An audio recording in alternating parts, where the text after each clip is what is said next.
বন্ধুরা, আপনারা দেখছেন আমাদের হলুদের জমিতে স্প্রে করা হচ্ছে। এটা আমাদের হলুদের জমি। এখানে হলুদের মধ্যে বেগুন লাগানো আছে। আম গাছ তো দেখছেন, আম গাছ আছে, ছোট ছোট আম গাছ। এই আম গাছটা হচ্ছে আপনার গুড়মতি আম গাছ।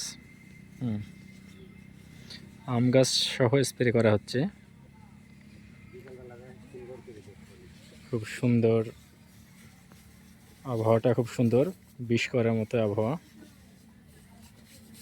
তো কে কোথায় থেকে দেখছেন অবশ্যই কমেন্টে জানাবেন, এবং হলুদের আবাদ কে কোথায় করেন অবশ্যই বলবেন।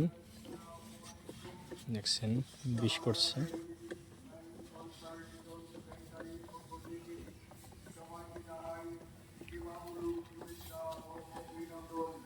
অবশ্যই যারা বিষ করবেন অবশ্যই ভালোভাবে গাছটি ধুয়ে দেবেন।